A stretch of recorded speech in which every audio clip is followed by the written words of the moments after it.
గత 15 రోజుల నుండి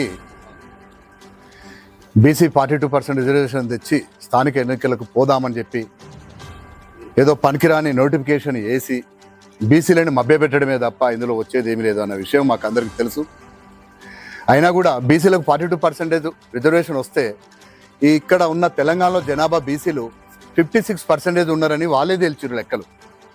మరి మేము కూడా సరే 56% ఉన్న బీసీ జనాభాలో 42% చట్టబద్ధతోటి తీసుకొచ్చి ఎన్నికలు నిర్వహిస్తే మేమందరం సంతోషపడతాం.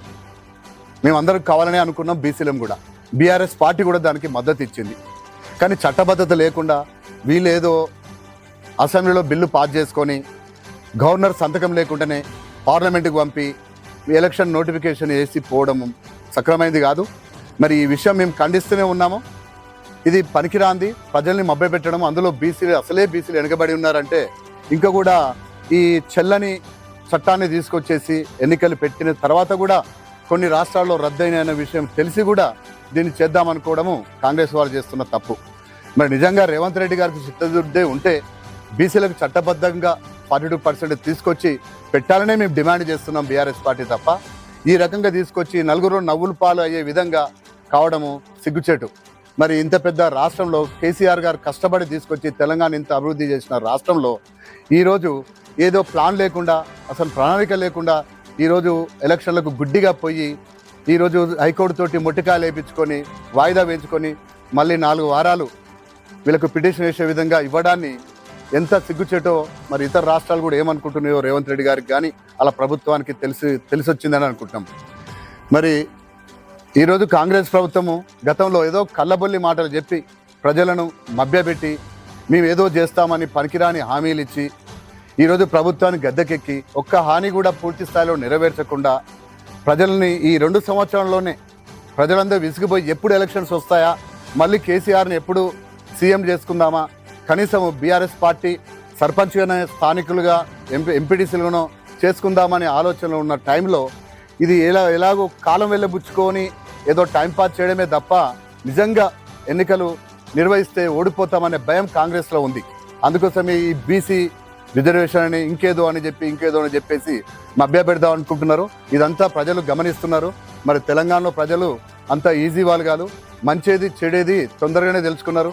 అట్లా తెలుసుకొని 2 సంవత్సరాలు విసిగి చెందిన విషయం కూడా కాంగ్రెస్ ప్రభుత్వం గుర్తుపట్టే ఇంకా ఎన్నికలు పోవడానికి ముందుకు పోలేక, ధైర్యం చేయలేక ఏదో ఇది పెట్టి టైంపాస్ చేసుకున్నారు తప్ప ఈరోజు వీగిపోయే అవకాశం ఉందా? అసలు నిజంగా ఒక వాదనలు సరైన బీసీ మీద ఈరోజు హైకోర్టులో వినిపిస్తే ఈరోజు వీగిపోయేదా అని చెప్పి మేము బీఆర్ఎస్ పార్టీ నుంచి డిమాండ్ చేస్తున్నాం.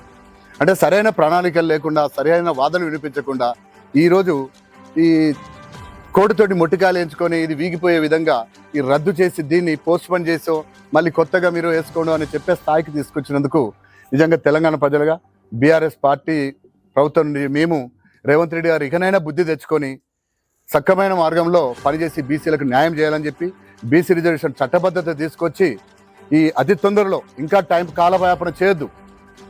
ఇప్పటికీ చేసిన కాలయాపన చాలు. ఈ ప్రాంతీయ ఇక్కడ ఎలక్షన్స్ లేకుండా, స్థానిక ఎన్నికలు లేకుండా 2 సంవత్సరాలు దగ్గర వస్తుంది. అయినా కూడా ఈరోజు ప్రజాస్వామ్యంలో ప్రజాపాలనే లేదు. సరే అవుతున్నాయా అనుకున్న టైంలో ఇదొకటి అయింది. మరి కాబట్టి వెంటనే మళ్ళీ ఒకసారి దీని మీద పునః పరిశీలన చేసుకొని ఇకనైనా బుద్ధి తెచ్చుకొని పద్ధతి ప్రకారం పోయి వెంటనే బీసీలకు న్యాయం చేస్తూ మేము ఖచ్చితంగా డిమాండ్ చేస్తున్నాం. ఏది ఏమైనా ఇప్పుడు ఏదో కోర్టు కొట్టేసిందని చెప్పి మళ్ళీ 23% మీద మీరు పోతా అంటే మేము ఒప్పుకునే లేదు. మేము కూడా బీసీలమే, బీసీ వాదులుగా మేము చెప్తున్నాము. ఒక పార్టీ అధ్యక్షునిగా, మండల పార్టీ అధ్యక్షునిగా ఒక బీసీ వాదులుగా మేము చెప్తున్నాము.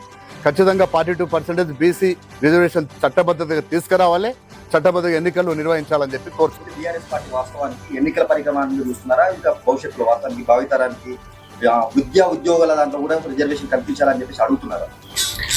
మంచి క్వశ్చన్ మీరు అడిగింది. మరి ఇది ఒక రాజకీయాలకే సరిపోదు.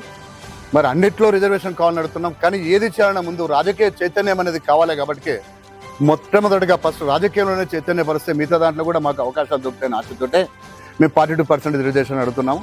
మరి దీని తర్వాత నెక్స్ట్ ఉద్యోగాలు కానీ, ఎడ్యుకేషన్లో కానీ అన్నిట్లో కూడా తీసుకురావాలని చెప్పి మేము డిమాండ్ చేస్తున్నాం. ప్రతిదీ డైవర్ట్ రాజకీయాలు చేసుకుంటూ ప్రజల యొక్క దృష్టిని మళ్లించే ప్రయత్నమే తప్ప శాశ్వతమైన పరిష్కారం చేసేందుకు ఏనాడు కూడా ప్రయత్నం చేయడం లేదు.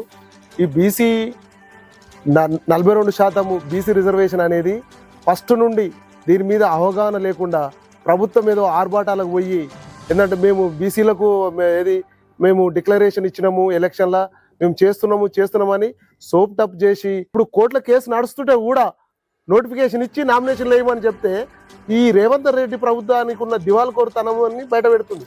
కాబట్టి బీసీలకు తాత్కాలికంగా ఏదో న్యాయం చేస్తున్నామని కాకుండా బాజప్తా రాజ్యాంగ సవరణ చేస్తూ పార్లమెంటు ఆమోదం రాష్ట్రపతి సంతకంతో చట్టం జరగాల్సిందే, రాజ్యాంగ అమెండ్మెంట్ జరగాల్సిందే. జరిగితేనే బీసీలకు విద్యా ఉపాధి రాజకీయపరమైనటువంటి అవకాశాలను 42% కల్పించేటట్టుగా చట్టం తీసుకురావాలి కదా, తప్ప కేవలము ఆర్భాటాలకు పోయి మేమేదో ఎలక్షన్లో మాట ఇచ్చినాము దాని ప్రకారం బీసీలకు న్యాయం చేస్తున్నాం అంటే నువ్వేం చేసినావురా బాబు? నీకు అవగాహన లేకుండా, అసలు అవగాహన లేనివనివే ముఖ్యమంత్రి అయినావు. నువ్వు పని చేసే పనులని అవగాహన లేని పనులే. కాబట్టి ఇక్కడ ఒకటే ముఖ్యమంత్రి గారు చెప్పే లాస్ట్కి ప్రెస్ మీట్ పెట్టి ఈ రోజు కానీ రేపు కానీ ముఖ్యమంత్రి స్పందిస్తే ఏమంటాడు, నేను చేయాల్సిన అన్ని ప్రయత్నాలు చేసినా కానీ ప్రతిపక్షాలు సహకరించాలని ఈజీగా తప్పించుకునే ప్రయత్నం చేస్తాడు. కాబట్టి ఇట్లా తప్పించుకోకుండా ఏది చేసినా బరాబరిగా కోర్టులో సమాధానం చెప్పాలా, కోర్టు సమాధానం చెప్పి బీసీలకు చట్టబద్ధమైన ఈరోజు చట్టబద్ధత కల్పించి బీసీలకు న్యాయం చేయాలి. ఈరోజు ఈ ప్రభుత్వం ఇప్పించిన ఎన్నికల నోటిఫికేషన్ తోటి చాలా మంది నామినేషన్లు వేసారు. వాళ్ళ పరిస్థితి ఏంది? ఒకవేళ ఎన్నికలు జరిగిన తర్వాత కోర్టు ఇలాంటి తీర్పు ఇస్తే ఇవి ఎన్నికలు చెల్లవు అంటే గెలిచిన పరిస్థితి ఏంది? మహారాష్ట్రలో జరిగినట్టే జరిగే పరిస్థితి ఈరోజు. నా పేరు భాస్కర్ గౌడ్, నేను బీబీనార్ పిఆర్ఎస్ పార్టీ ఉపాధ్యక్షులు. మనసులో ఒక రకం ఉంది, ఈ బీసీలకు రిజర్వేషన్లు జీవో జారీ చేస్తున్నారని మన బీసీలను మభ్యపెడుతూ ఇలా కోర్టులో స్టే విధించడం జరిగింది. ఏం లాభం? బీసీలకు ఏం చేసినట్టు, నువ్వు ఏం న్యాయం చేసినట్టు? ఇలా చెప్పేదేమో ఒకటి, చేసేదేమో ఒకటి.